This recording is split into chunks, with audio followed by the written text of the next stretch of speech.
అందరికీ నమస్కారం.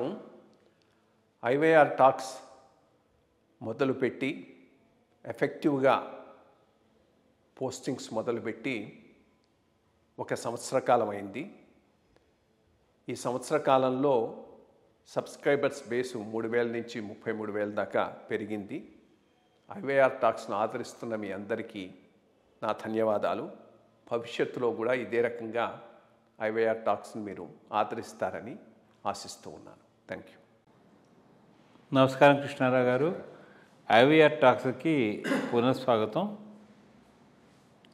అమెరికా ఎన్నికలు జరిగిన తర్వాత ఫిబ్రవరిలో ట్రంప్ గారు అక్కడ ప్రెసిడెన్షియల్ ఎలక్షన్స్ గెలవడం, అప్పటి నుంచి ఆయన ఆశించింది ఒకటే, ప్రపంచ శాంతి నోబెల్ ప్రైజ్ బహుమతి ఆయనకి దక్కాలనే దాంతో చాలా స్టేట్మెంట్లు ఇచ్చారు.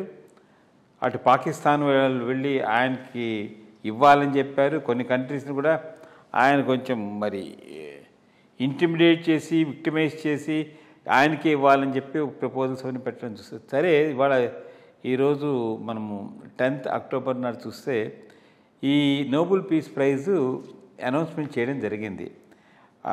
వెనిజుయలన్ opposition party leader Maria Corina మచాటోకి, అంటే డెమోక్రటిక్ ప్రాసెస్లు, అంటే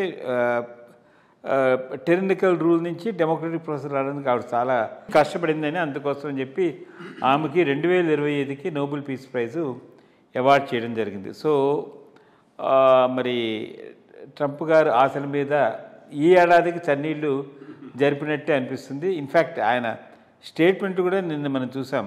మధ్యప్రాచ్యంలో పీస్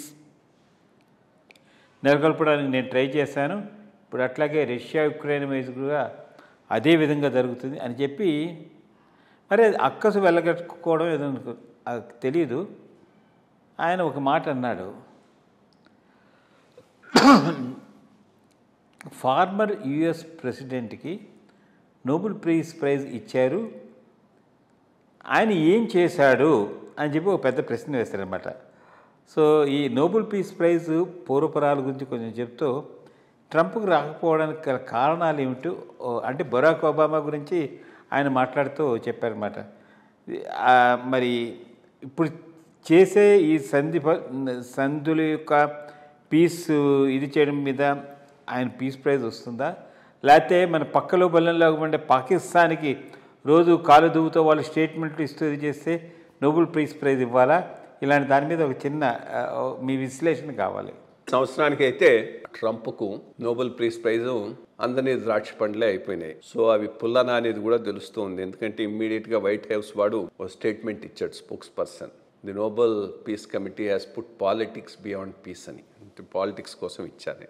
దాని అర్థం ఏందో నాకు తెలియలేదు. ఎందుకనంటే పీస్ ప్రైజ్ ఎప్పుడు కూడా పొలిటికలే. పీస్ ప్రైజు నాన్ పొలిటికల్గా వచ్చినవి తక్కువ, ఎక్కువ పొలిటికల్ కన్సిడరేషన్సే వర్కౌట్ అవుతూ ఉన్నాయి. ఇచ్చిన వాళ్ళందరూ గొప్ప వాళ్ళు కూడా కాదు.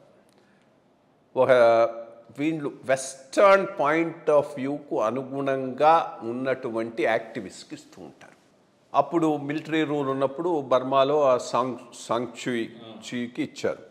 అప్పుడు ఆమెను పెద్ద హైప్ ఇచ్చి ఆ లెవెల్కి తీసుకుపోయినా. ఆ పైన ఆమె ప్రైమ్ మినిస్టర్ అయిన తర్వాత ఏమైంది, she was also doing the same thing అక్కడ.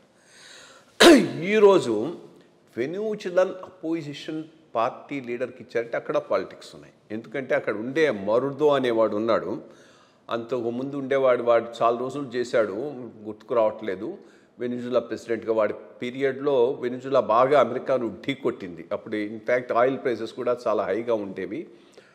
లెఫ్ట్ లీనింగ్, వీడు కూడా వాడి అనుచరుడే లెఫ్ట్ లీనింగ్. వాడు అక్కడ ఉండటం అమెరికాకి ఇష్టం లేదు, ఈ మరుదో. సో వాడిని ఏ రకంగా దించాలని విశ్వ ప్రయత్నాలు చేస్తూ ఉంది. వెనిజులా మీద శాంక్షన్స్ పెట్టారు. అందుకోసం అక్కడ ఉన్న అపోజిషన్ లీడర్ను వీళ్ళు ప్రాపప్ చేస్తున్నారు. అంత ఉండొచ్చు, న్యాచురలే మీన్ యాక్టివిటీ లేదని చెప్పటం లేదు, బట్ స్టిల్ అంతకుముందు షవాజ్ అనేవాడు ఉండేవాడు అక్కడ. వాడి తర్వాత వచ్చాడు వీడు. వాడిని కూడా చాలా ఇబ్బంది పెట్టారు అమెరికన్స్. ఇప్పుడు వాడిని మరుడోను కార్నర్ చేయడానికి వాడికి అపోజిషన్గా ఉన్న వాడికి ఇచ్చినట్టున్నారు. విచ్ మీన్స్ ఇన్ఫ్యాక్ట్ ఇప్పుడు ఎవరినైతే వాళ్ళు చూస్ చేసుకున్నారో వాడు అలైన్డ్ విత్ అమెరికన్ రిజీమ్, ఈ అపోజిషన్ లీడర్. బికాస్ వాడేం చేస్తున్నాడు, మరుడోని దించడానికి శాయశక్తులా ప్రయత్నం చేస్తూ విఫలమవుతూ ఉన్నాడు. సో అగైన్ ఇక్కడ పాలిటిక్స్ మీదనే సెలక్షన్, నాన్ పొలిటికల్ సెలక్షన్ అయితే కాదు. బట్ దీనికి ట్రంప్ని ఇగ్నోర్ చేశారు.